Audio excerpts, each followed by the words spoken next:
Vous êtes une femme, vous souhaitez donner du sens à votre sexualité de couple, en faire un lieu de partage, de joie et de ressources? Bonjour, je m'appelle Hélène Dumont, je suis conseillère conjugale et familiale, sexothérapeute, maman de 6 enfants et auteure du livre Terre éclose, la sexualité au féminin, aux éditions de l'Emmanuel. Dans la 2e saison de Sexo, je continue à vous ouvrir les portes de mon cabinet pour vous partager les questions qui me sont le plus posées en entretien et les points de repère que j'offre en réponse afin que chacune puisse y puiser quelques pistes de réflexion sans pression.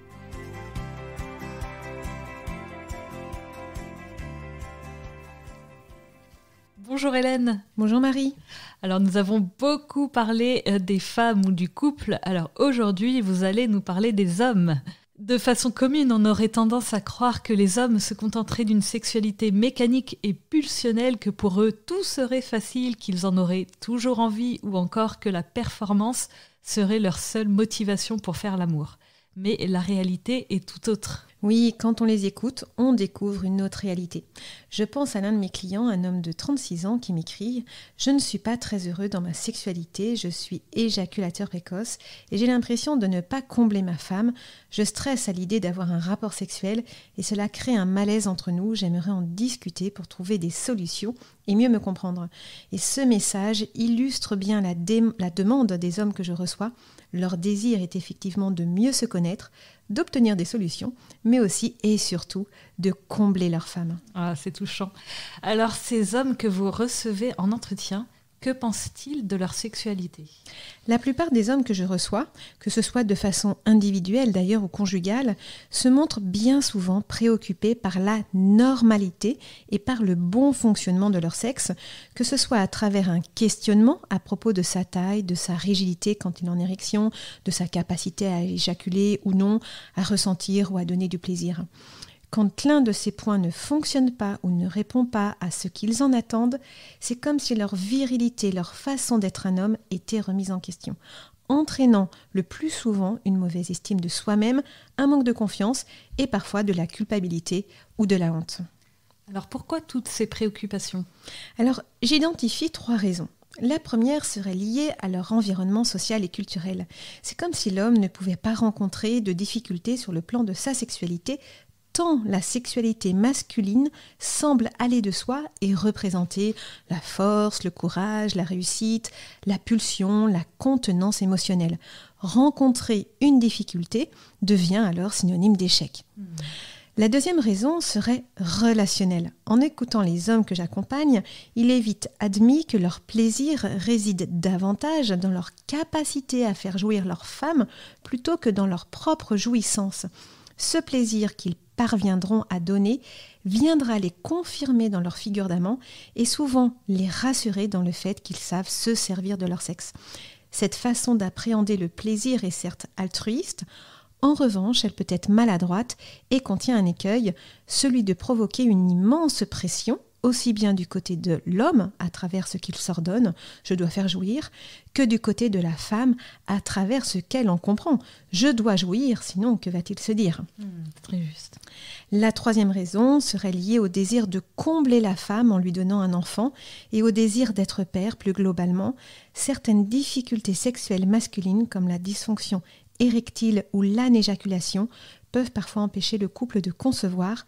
Ce constat est bien entendu très douloureux pour l'homme qui éprouve de la culpabilité, mais il l'est également pour la femme qui ne sait pas comment accueillir cette souffrance, à la fois personnelle et conjugale. Alors dites-nous en plus sur ces difficultés sexuelles masculines.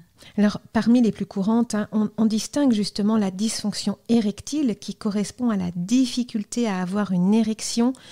Parmi les plus courantes, on distingue justement la dysfonction érectile qui correspond à la difficulté à avoir une érection. On distingue également des problèmes d'éjaculation prématurée quand celle-ci arrive trop vite ou d'anéjaculation quand celle-ci ne parvient pas à se faire. Les hommes me parlent également d'absence de plaisir ou de désir ou encore de complexes autour de la taille de leur sexe.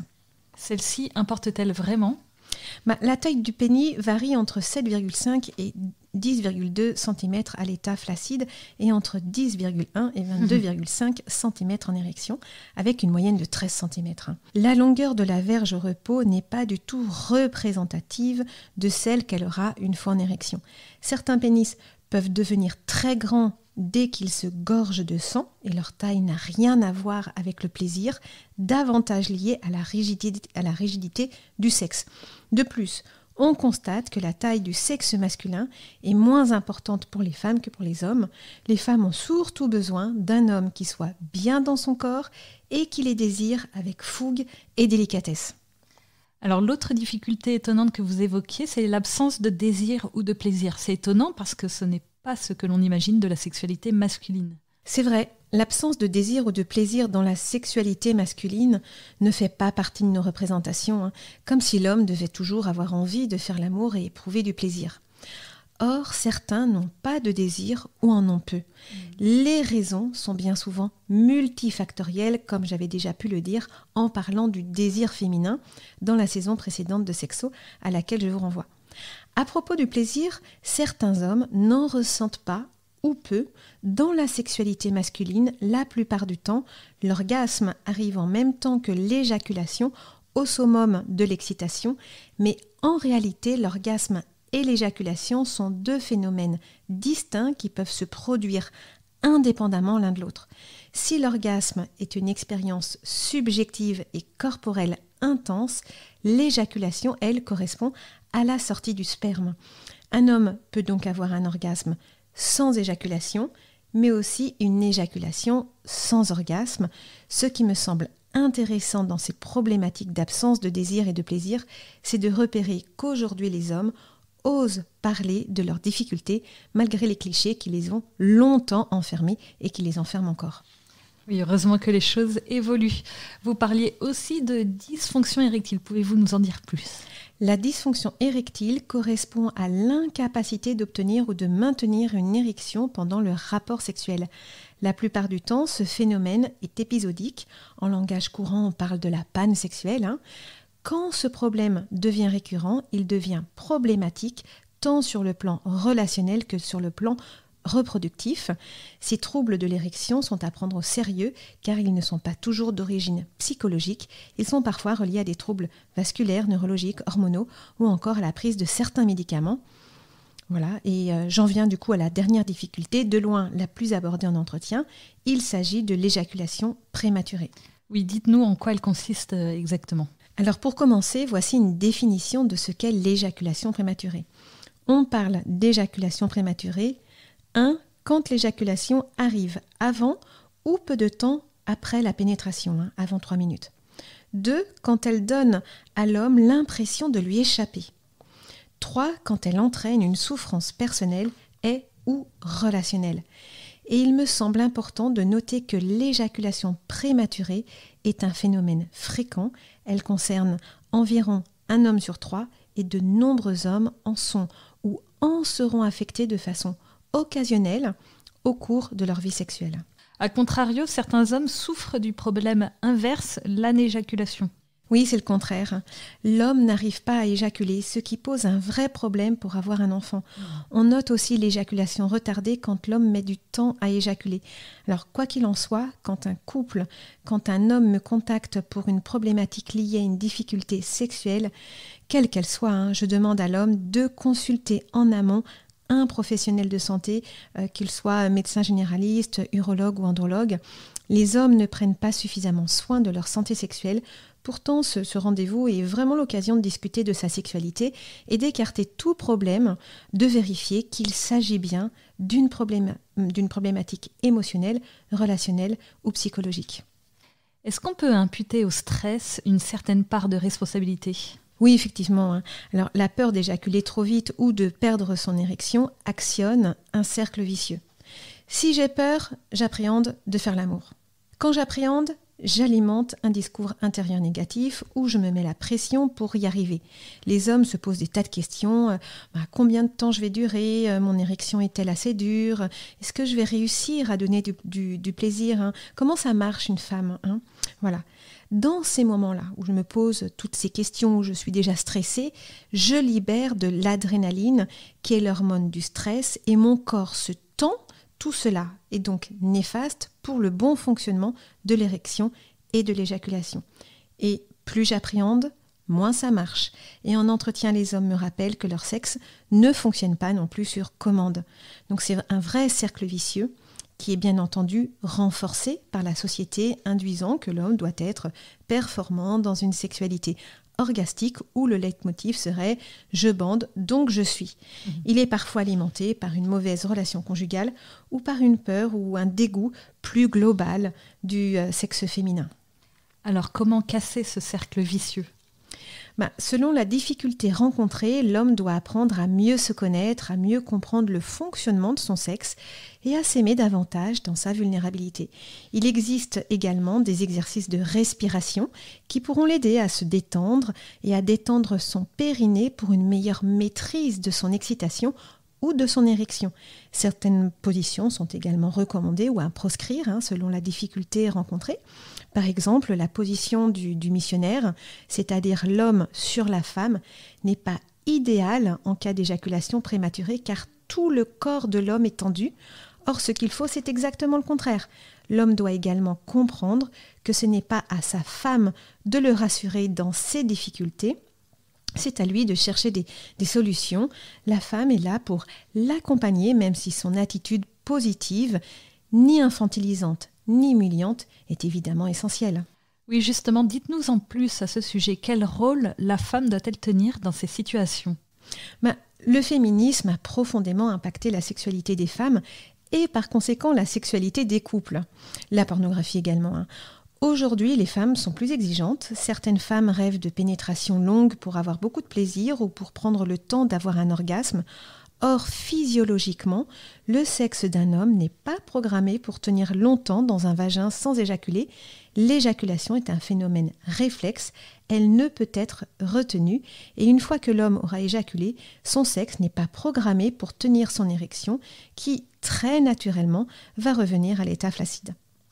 L'idée est que le couple puisse discuter autour de son timing, pas toujours synchronisé, sans chercher à avoir un orgasme ou un orgasme simultané.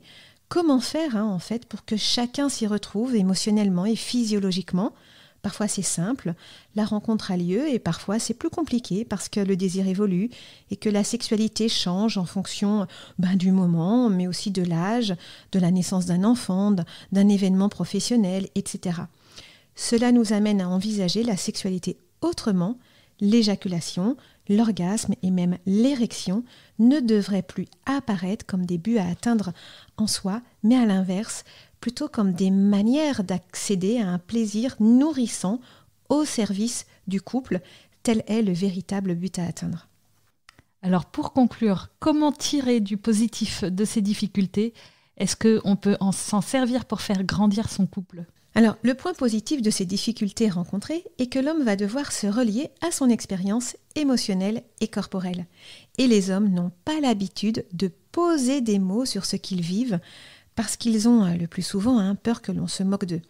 En revanche, dans un cadre de confiance, ce que permet par exemple le cadre thérapeutique ou une bonne amitié conjugale, les hommes s'ouvrent et leur univers est bien souvent riche et sensible. Ce que l'on constate, c'est que les hommes, tout comme les femmes, ont besoin d'être accueillis et reconnus dans la spécificité de leur corps, de leur rythme, de leur sexe. Un sexe d'homme au repos, un sexe en érection, un sexe qui éjacule est un sexe en mouvement, un sexe en vie. En définitive, la difficulté rencontrée pousse l'homme à vivre une sexualité plus affective, avec bien souvent le désir de se laisser guider par leur femme. Elle pousse également la femme à repenser la sexualité masculine et par conséquent la dimension pulsionnelle qui la caractérise. Finalement, ces difficultés poussent le couple à s'ouvrir à la sexualité de l'autre dans sa réalité physiologique, anatomique et charnelle. Certes, cela demande du temps, du dialogue et de la délicatesse, mais c'est l'occasion de s'engager dans un chemin de maturité, celui d'une sexualité imparfaite et ordinaire où chacun accepte d'accompagner l'autre sans le critiquer. Merci Hélène.